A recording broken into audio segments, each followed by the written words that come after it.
नमस्कार, कुरुक्षेत्र भूमि न्यूज़ में आपका स्वागत है। कुरुक्षेत्र भूमि न्यूज़ आज आपके लिए बड़ी जानकारी लेकर आई है। यह उनके बारे में है जिनका दान सबसे बड़ा माना गया है।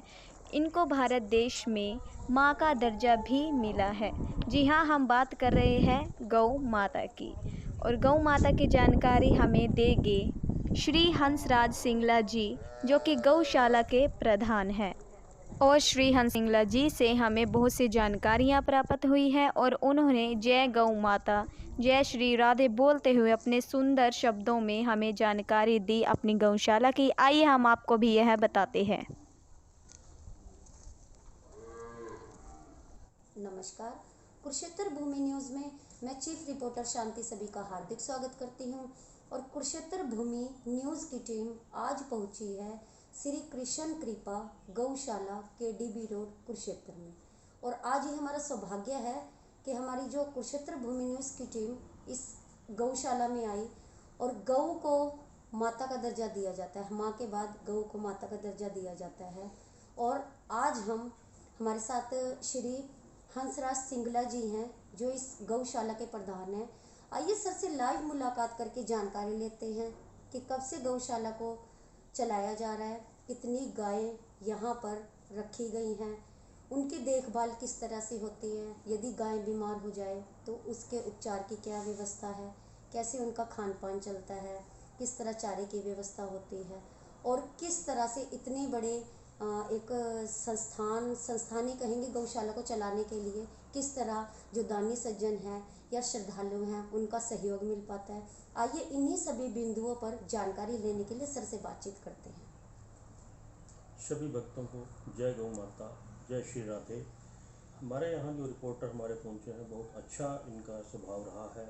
हमारे गौशाला 1996 में डॉक्टर R.D. गोयल, जो एक फ्रीडम फाइटर भी रहे हैं, उनके द्वारा गौशाला की स्थापना की गई थी। सन 2014 तक उन्होंने बहुत अच्छे ढंग से गौशाला के हमारे जाने माने पहचाने हैं। हमारा कुरुक्षेत्र में सभी लोग लगभग R.D. गोयल जी को जानते हैं। उनका स्वास्थ्य 2014 में कुछ ठीक नहीं था, इसलिए गुरुदेव से प्रार्थना करने के बाद उन्होंने कहा कि गुरुदेव आप अपनी संस्था को ये गौशाला चलाने के लिए आदेश दें। सहज ही गुरुदेव ने आदेश दिए कि कृष्ण कृपा गौशाला के नाम से इसे जाना जाएगा और कृष्ण कृपा सेवा समिति जो हमारी है वो इसकी देखभाल करेगी। तो 1 जनवरी 2014 से हमारी संस्था श्री कृष्ण कृपा गौशाला समिति इसकी देखरेख करी है। 3 बार पहले भी प्रधान रह चुके हैं। इस साल प्रधान की जिम्मेवारी मुझे दी गई है। गुरुदेव के आदेश के मुताबिक ही हमारे यहाँ कोई कभी इलेक्शन या वो नहीं होता। गुरुदेव के आदेश के मुताबिक ही हमारे यहाँ देखरेख का जिम्मा दिया जाता है। मैं प्रधान पद को प्रधान ना कह के एक सेवादार कहूँगा कि हमारे यहाँ जो भी सेवादार रहता है वो पूरी निष्ठा से कार्य करता हुआ हमारे यहाँ गौशाला की सेवा करता है। गौशाला में हमारे यहाँ काफ़ी लोग पुलिस डिपार्टमेंट से, स्वास्थ्य विभाग से काफ़ी लोग जुड़े हुए हैं, जो प्रॉपर लगातार अपनी सेवाएं तन मन धन से सेवाएं देते रहते हैं। कुरुक्षेत्र के लोग भी हमारे यहाँ बहुत, जिनका स्वभाव रहता है चारा आटा गुड़ जो लोग देते हैं, उसी से गौशाला का प्रबंधन चलता है। यथा कथा कभी कभी प्रशासन की तरफ से साल में एक आध बार 51,000 21,000 का हमें सहयोग मिलता रहता है। अभी 1 साल से तो कोविड की वजह से गौ सेवा आयोग का भी कोई हमारे पास राशि नहीं आई। पिछले वर्षों में कुछ राशि उनसे हमें मिली है। तो बहुत अच्छी सर आपने हमें जानकारी दी गौशाला के बारे में। तो सर यहाँ पर कितनी गायें इस टाइम मौजूद हैं, और उनके जो खान पान का तो खैर आपने बता दिए, जो उनके चारे की या जो उनके भूसे की, सूखे भूसे की या उस तरह की व्यवस्था रहती है, वो चीज़ें तो आपने हमें जानकारी दी। तो इसके साथ ही कुछ इसमें दुधारू गायें भी हैं या सिर्फ गायें हैं, छोटी बछड़ियाँ या बछड़े भी हैं? इसमें छोटी बछड़ियाँ कुल मिला के छोटे बच्चे 40-50 छोटे बच्चे हैं, 40-50 बछड़े हैं। कोई, क्योंकि हमारी गौशाला से कोई बछड़ा कोई बछड़ी या कोई गाय बाहर नहीं जाती। बहुत लोग हमारे पास आते हैं कि एक गाय हमें दे दो, हम सेवा करेंगे, लेकिन एक गौशाला कमेटी का नियम है कि हम किसी को भी गाय बाहर नहीं देते। इसमें 20 से 25 गाय हमारे पास दुधारू हैं, जो 20-25 लीटर दूध हमें सुबह शाम में देते हैं, जिसका कुछ दूध हम संस्था में गौशाला में आने वाले व्यक्तियों को सेवा में लग जाता है, कुछ हमारी लेबर का प्रबंधन है, कुछ लेबर में लग जाता है, या कुछ अनाथ आश्रम चला जाता है। जी जी। तो सर यहाँ पर सभी को लगाकर, चाहे वो गाय की सेवा करने का कार्य हो या चाहे प्रबंधन को संभालने का, तो लगभग कितने लोग यहाँ पर अपनी सेवाएं दे रहे हैं गाय माता के माध्यम से? लगभग अगर हम चाहें तो देखो कुछ काम होता है जो सिर्फ सेवाओं का होता है। सेवाएं लगभग 100-150 लोग परिवार इसमें जुड़े हुए हैं जो निरंतर अपनी सेवाएं देते रहते हैं। उसके बावजूद कि हमें 10 से 12 एम्प्लॉइज भी रखे हुए हैं जो हर समय गौ सेवा में लगे रहते हैं, जिनकी नौकरी गौशाला देती है, जो घास कटाई का काम, चारा डालने का काम, सफाई का काम वो भी करते हैं। और सुबह शाम में हमारे परिवारों से जो सेवा करते हैं वो लोग भी यहाँ सेवा कार्य करते हैं। जी जी। तो जिस तरह से सर अभी सर्दी का मौसम है, ओपन में है, सनलाइट इनको प्रॉपर मिल रही है, प्रॉपर जगह भी मिल रही है जैसे कि हमने व्यू किया, तो गर्मियों के लिए यहाँ पर जैसे क्या है, पंखे की या उस तरह से क्या व्यवस्था रहती है इनके लिए सर? गर्मियों के लिए हमने अंदर शेड बनाए हुए हैं, शेड में गाय रहती हैं, शेड में पंखों की व्यवस्था है। और सर्दियों में हम बाहर धूप में गाय निकालते हैं। प्रॉपर व्यवस्था गाँव को प्रॉपर होता है, सभी का सहयोग बहुत अच्छा रहता है। हम केडीपी का भी धन्यवाद करेंगे जिन्होंने 4 एकड़ ज़मीन हमें गौ चारे के लिए दी हुई है। जो प्रॉपर गौचारा वहाँ पे होता है वो गायों को डलता है। केडीपी का सहयोग हमारे साथ प्रॉपर बना रहता है। अच्छी सेवा उनके माध्यम से भी हमें मिलती रहती है। और जो यहाँ पे कुरुक्षेत्र के लोग सबने दान में ही पंखे दिए हैं। लगभग मुझे जहाँ तक याद आता है कि जो पंखों की व्यवस्था है वो लोग सभी भक्तों ने ही दान में दिए हुए हैं। कभी ऐसा महसूस नहीं होता कि गाँव के पास कोई कमी है। गाँव के पास डेली का चारा, हरा चारा, हर रोज गुड़ खल डलता रहता है, सब भक्तों की सेवा से बनता रहता है। जी जी, बहुत अच्छी सर ये भी आपने हमें जानकारी दी। तो सर जिस तरह दूध का तो आपने बताया किस तरह से उपयोग हो पाता है, इसके साथ ही जो इनका मलमूत्र है एक औषधि के रूप में हर जगह पर इसका इस्तेमाल किया जाता है और बड़े स्तर पर इन चीज़ों के लिए लोग जागरूक भी हैं। तो इसके साथ ही जो इसका मलमूत्र है गाय माता का और जो गोबर है उसका किस तरह से सदुपयोग किया जाता है? गाय के मल मूत्र का तो ये है कि हमें मूत्र का अभी भी कोई भी प्रोडक्ट अभी तैयार नहीं किया। भविष्य में हमने कुछ तैयारियां की हैं कि गाय के मूत्र से जो बीमारियों का आजकल लोग इलाज बताते हैं हम उसका शोध तैयार करें, हम उसका प्रोडक्ट के तैयार में हुए। अभी हमने गाय के गोबर से गौ सुमेधा, जिसको हम गाय के गोबर की प्योर देसी गाय के गोबर से हम एक सुमेधा बनाते हैं, जिसका प्रयोग लोग आज हवन में करते हैं, जो हमारे यहाँ तैयार करके हवन के लिए लोगों को दी जाती है। और जिसका हवन में प्रयोग करने से आप घर में मात्र 15 मिनट का, आधे घंटे का हवन करना चाहते हैं, वो हमारे गौशाला में हवन के लिए गाय के देसी गोबर की सुमेधा उपलब्ध है। और एक प्रयोग हमने किया है कि गाय के गोबर का सुमेधा जब हम घर में प्रयोग करते हैं तो आपके घर में धुआं बिल्कुल नहीं होता, आपकी अच्छी सुगंध प्राप्त होती है।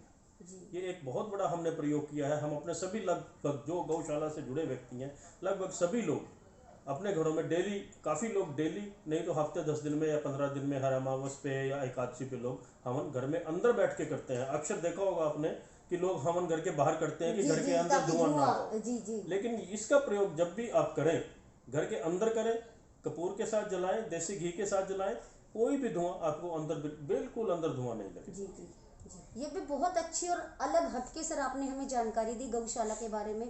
तो सर जैसे कि हमने और गौशाला को भी विजिट किया तो वहाँ पर ऐसी व्यवस्था रहती है, जैसे लाडवा में एक भव्य गौशाला है, वो भी कृष्ण जी के नाम से ही है।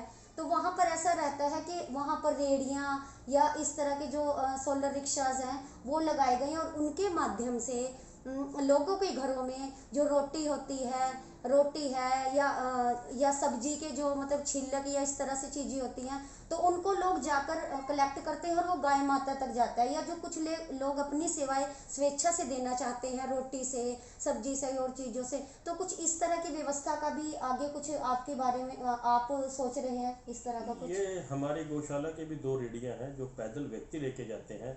लेकिन हमने विशेष आह्वान सभी का किया हुआ है कि गाय की रेडी में आप आटा डालें, पेड़ा डालें, रोटी डालें, जो भी डालें, लेकिन कभी झूठन उसमें ना डालें, सब्जी के छिलके ना डालें। हाँ, सब्जी डालें, कच्ची सब्जी डालें, बनी हुई सब्जी या सब्जी के छिलके या बचा हुआ भोजन जिसको हम झूठन कहते हैं वो ना डालें। इसी में आपका भला है और गौ माता का भला। जी, ये भी बहुत अच्छी सर आपने जानकारी दी हमें।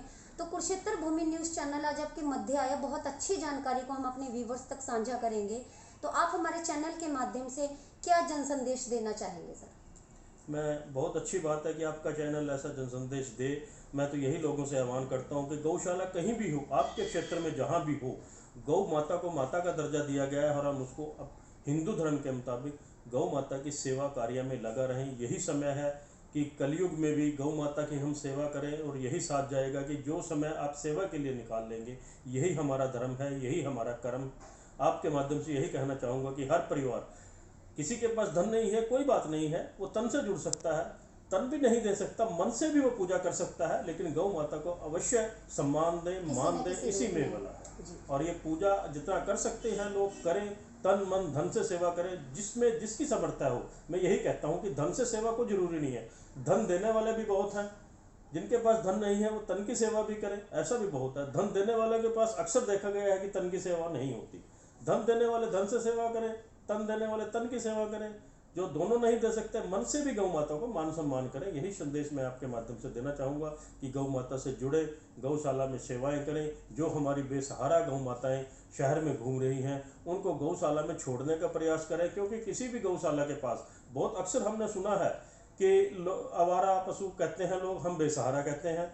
बेसहारा गायें घूमती रहती हैं, लेकिन मैं ये कहता हूँ किसी भी गौशाला के पास ऐसा साधन कोई नहीं है कि शहर में 100 गायें घूम रही हैं और हम पकड़ के ले आएँ, ऐसे वर्कर नहीं हैं। क्योंकि सभी लोगों को अपने व्यापार, अपना घर चलाना भी होता है, और उन लोगों का, उन गायों का जो है एक फाइटिंग करने का तरीका एक अलग होता है, वो पकड़ी नहीं जाती। अगर कोई भी व्यक्ति बेसहारा गाय को पकड़ के गौशाला में छोड़ना चाहे तो हम निरंतर तैयार हैं उसको लेने के लिए। हमारी गौशाला प्रॉपर रास्ते खुले हैं, और किसी भी गौशाला में छोड़ें वो प्रॉपर छोड़ सकते हैं, उसमें कोई व्यवधान कोई नहीं डालेगा। ये हमारी हरियाणा सरकार भी कहती है, हमारा प्रशासन भी कहता है, शासन भी कहता है, आप छोड़ सकते हैं, पकड़ के लाएं। जी, ये भी बहुत अच्छी आपने जन संदेश दिया हमारे चैनल के माध्यम से। तो ये जो जन संदेश सर आपने दिया, इसको व्यूवर्स तक हम पहुंचाएंगे, और लोगों से अपील भी करेंगे कि इस सड़कों पर या कहीं पर भी अगर आवारा गायें दिखती है तो सर ने जैसे कि बताया, हमें इनका भरपूर सहयोग मिलेगा, और उसको यहाँ तक पहुँचाने की कृपा करें, ताकि वो यहाँ पर आकर सुरक्षित रह सके, दुर्घटना का कारण ना बने, खुद के लिए भी और दूसरे आमजन के लिए भी। तो बने रहिए कुरुक्षेत्र भूमि न्यूज़ में रिपोर्टर शांति और कैमरा पर्सन पवन के साथ।